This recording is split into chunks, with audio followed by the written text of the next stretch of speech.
You know, Creed 3, you can see by looking at him how hard Michael B. Jordan has worked in these Creed films. Now, Creed 3, he took the leap and made his directorial debut. The result, Creed 3 turned in a much higher than expected, nearly $60 million opening weekend, on course to a $275 million worldwide gross. Now couple that with great reviews, 88% on Rotten Tomatoes, 96 audience score, and this was a KO in a moment where the movie business really needed one.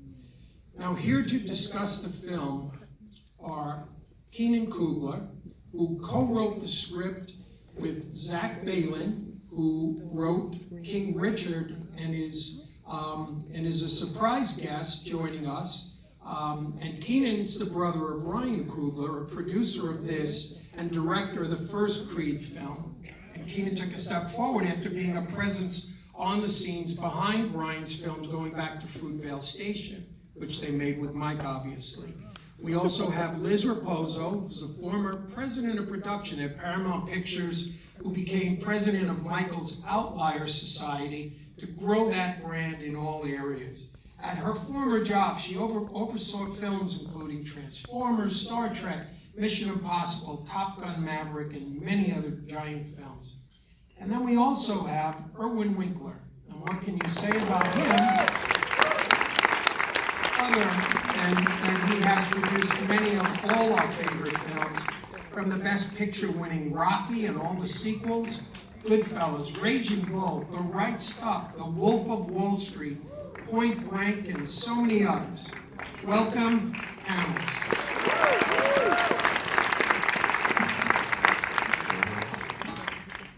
Now, so why don't we get started with a clip?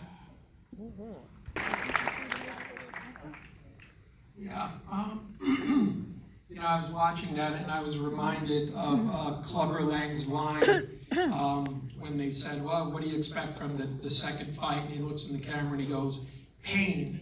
Now there is different kind of pain all over this film. You know, there have been 6 Rocky movies, 2 Creeds. Constructing this, I'd like for you all to tell me, what did you try to do differently here that makes this feel so fresh and so much deeper, I would say, than you'd have to go back to the first Rocky movie to really feel the human emotion and the regret and the guilt and the drive that propels this narrative. Keenan, give me a sense. I'll start with you. These films, they kind of span a lot of broad themes, and I think when you step into the ring to make another continuation, which I think was the 9th in the series, you sort of zero in on emotions that feel a little bit more complex and can recontextualize the entire series when you watch it. And that was our goal creatively. We knew we wanted to sort of set up a final fight we all knew we were going to have, but we wanted to sort of draw different emotions from the audience. And a lot of that was playing with the antagonist character and really seeing how complex we can make it. And Zach, in King Richard, you took the story of the Williams sisters and their father, and it was a very interesting construct. And so give us senses when you came onto this one, what was your priority to give this a sense of its own self? And it's just not like any of the other Rocky films, in my view. Yeah, well, I mean, I think what's special about what Irwin has done with these films from the beginning, and what Liz and Michael and everyone involved set out to do, is that, you know, that they're sports films, but they're really about family and about character and about. I mean, this film was very much inspired by conversations with Michael and with Keenan and with Ryan about what it feels like to have a new responsibility and to have people in your life that you feel like you may hold some responsibility towards, both lifting them up and maybe where they ended up in the first place. And I think it felt like a really unique opportunity to take a big movie like this, but really imbue it with some real nuance and complicated motivations, and I think that, that's what we tried to do with King Richard as well. I think that since these characters are so lived in already, and Michael and Tessa and Jonathan is obviously so amazing, like that, it just felt like a huge opportunity to really explore some interesting places. Now for Liz, so, from Clubber Lang to Apollo Creed to Ivan Drago, Rocky's always had these seemingly invincible opponents that drove those films. Jonathan Majors is different. So, he's just an incredible actor, and he brought depth to his Damian Anderson character that went way beyond a shredded physique. So his childhood past with Adonis Creed, his ability to relate to Creed's wife, Bianca, whose hearing issues keep her off the stage, and she becomes a producer who makes other singers soar. And much like Dame, she feels like someone else is singing her song and enjoying the great life that she should have had. There's a great parallel there. Now, for Liz and Irwin, talk about those elements and making Creed face a past that he has tried to run from. Well, I will say, to also partially answer your first question, Mike, the goal of the creative team, and Michael had the beautiful vision from the start, was to create a wholly new and different experience for this movie. So yes, we knew we were making a Creed movie, and it had to be firmly cemented in what we all in this theater, show up to Creed and Rocky movies for. Yes, it had to have great action, great boxing, but we also really examined what kind of movie we were making, and we were inspired by the great American noir thrillers, mostly all starring Robert Mitchum. So Out of the Past and Cape Fear and Night of the Hunter. And so a lot of that, those early days with Michael, were spent crafting how we were looking at the Damien character, which is why I think everyone responded to the depth not only on the page, but also on the screen.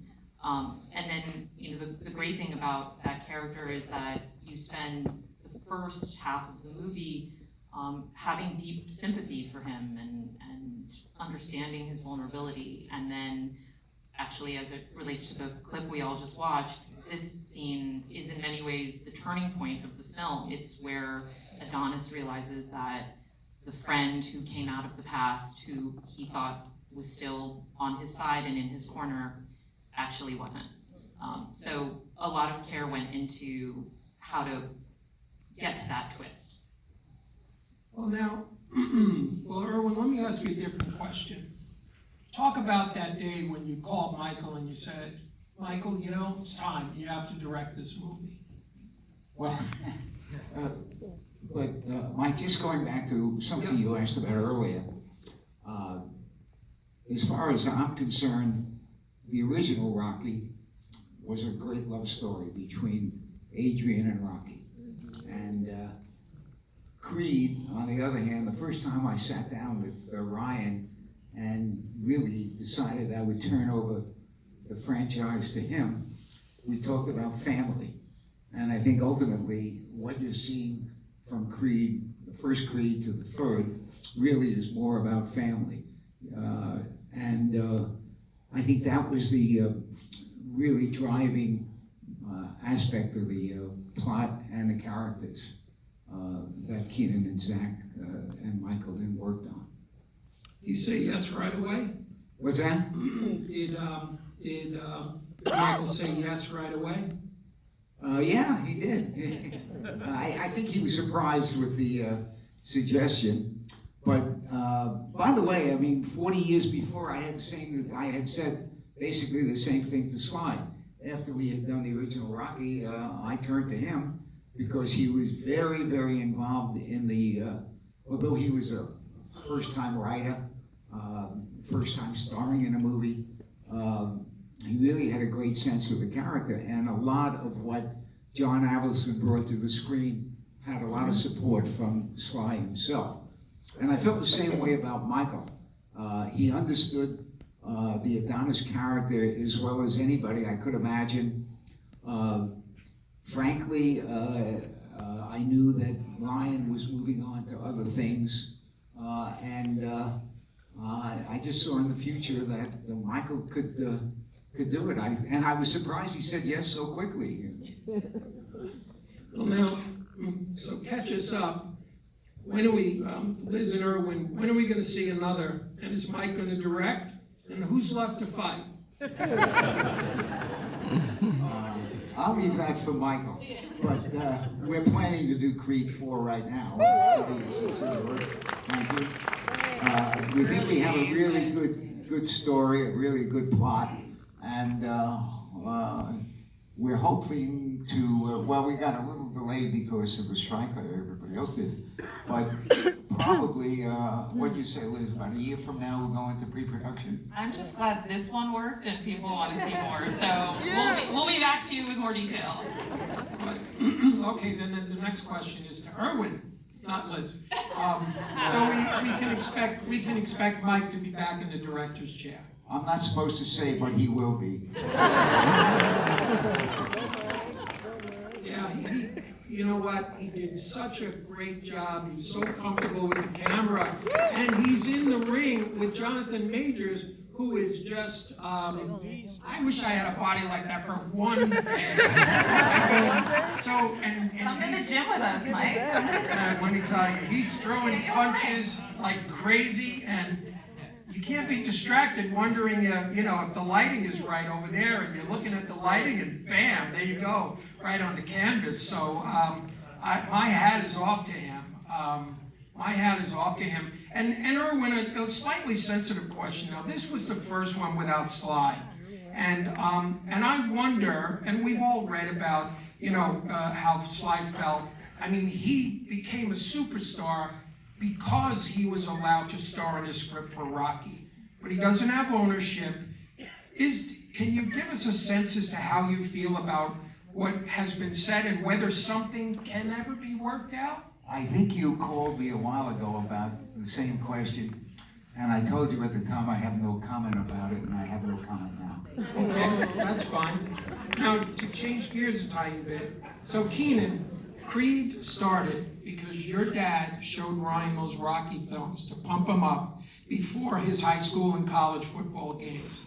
And then Dad got sick, and that sparked the idea for Rocky's non-Hodgkin's lymphoma crisis. How were the Rocky films part of your own growth curve?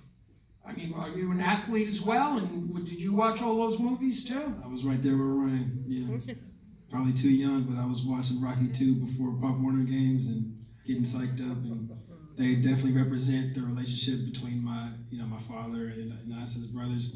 And I think the thing I was able to sort of pass through in Creed 3 was I kind of wrote from the perspective of a younger brother trying to fight his older brother who taught him how to fight, and that's kind of the main through line. But yeah, I was right there with Ryan watching Rocky and saw my dad kind of struggle with his health, and it brings up all these emotional ideas about seeing your heroes kind of become human. And I think this is 100% a continuation of that. Can I take a second and just compliment Ryan Coogler officially on being the franchise originator? We wouldn't be here without him, and what, as a fan, watching Creed 1, what Irwin and Ryan and Michael did with that movie, especially with the montage and making the montage so emotional in that first movie, we felt the highest bar to try to reach when we got to looking at the montage for Creed 3, and we're proud of what we did, but I just wanted to acknowledge the extraordinary work on Creed 1. I love that. My last question though is for Irwin. These movies, this series has been so consistently inspiring, whether you've only been hit by a punch, but the idea of overcoming ordeals and achieving your dreams is just, I find these movies to just be endlessly fascinating and watchable. Tell us how you felt when Rocky was called for Best Picture, amidst all those other films, those great movies. What was there? Mean Streets, All the President's Men, and they say Best Picture, Rocky. What was that like? Number one, it was a big surprise. You never, you hope you're going to win, but you never know if you will, obviously.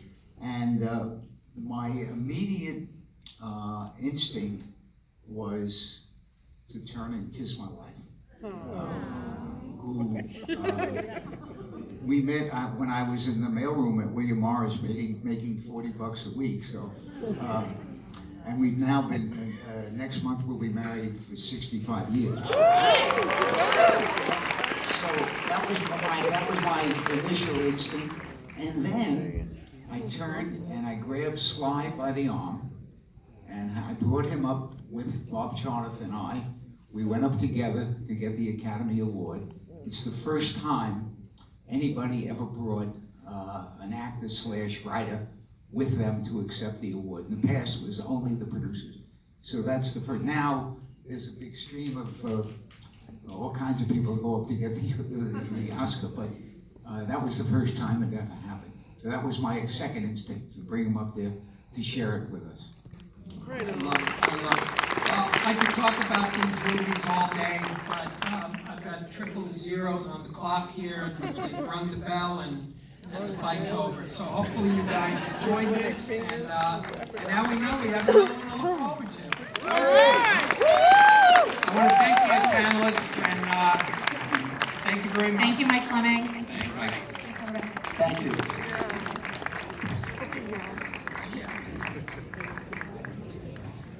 Okay, yeah, I got his autograph. Yeah, I shook his hand. Yeah. What is that? Oh, really?